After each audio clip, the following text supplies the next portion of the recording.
Fighter pilots don't have the luxury of indecision. At Mach 1.5, the calendar invite for a follow-up meeting hasn't arrived yet because you're already on fire.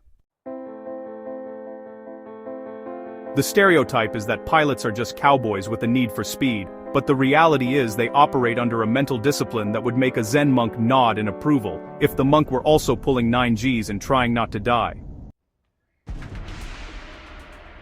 The modern world loves to tell you that we live in a high-stress environment. We don't. We live in a low-stakes environment where we pretend the stakes are high. A pilot lives in a high-stakes environment where physics is the only referee. The Air Force has spent billions studying why pilots freeze while others thrive. They found that the best pilots aren't the ones who think faster. They're the ones who have built a mental architecture that prevents them from thinking at all, at the right moments. So, let's steal their playbook. Here are 3 decision-making hacks from people who make decisions while traveling faster than a speeding bullet, legally. First, understand the OODA loop. It was developed by fighter pilot and strategist John Boyd. It stands for observe, orient, decide, act. Most people spend their lives stuck in the observe and orient phases. They gather data, they analyze, they hold another meeting to gather more data. They are moving, but they are not acting. Boyd realized that victory doesn't go to the pilot who makes the best decision, it goes to the pilot who completes the loop fastest. If you can observe, orient, decide, and act faster than the other guy, you are inside his decision cycle. To him, the enemy is not a target. The enemy is a decision maker who is trying to solve the same problem you are. Your goal is to present them with problems so fast that their mental architecture collapses. This is why the military hates perfect information. If you wait until you're 100% sure, the enemy has already shot you down. The hack here is simple. Speed of execution is a weapon. A mediocre plan executed violently and immediately is better than a perfect plan executed next week.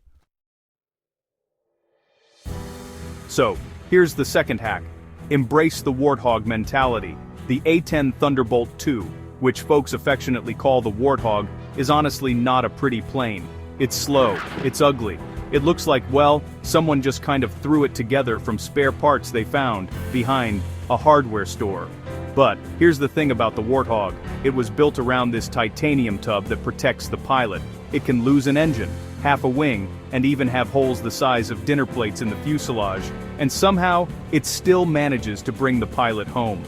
The decision-making hack here is all about function over form.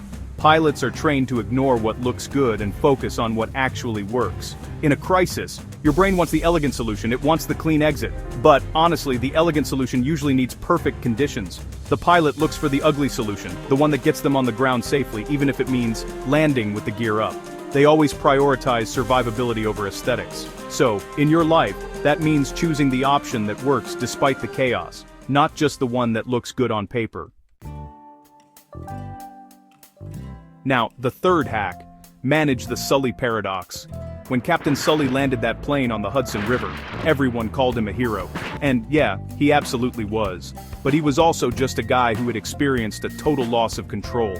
The hack is in what he did in those first 10 seconds. He didn't panic, he didn't pray, he didn't yell at the birds, he ran the checklist. Even though they were going down, even though things looked hopeless, he kept to the discipline of the procedure. This is, honestly, the most boring, unsexy advice you will ever hear. But the data is clear. When people panic, they fall back on their training.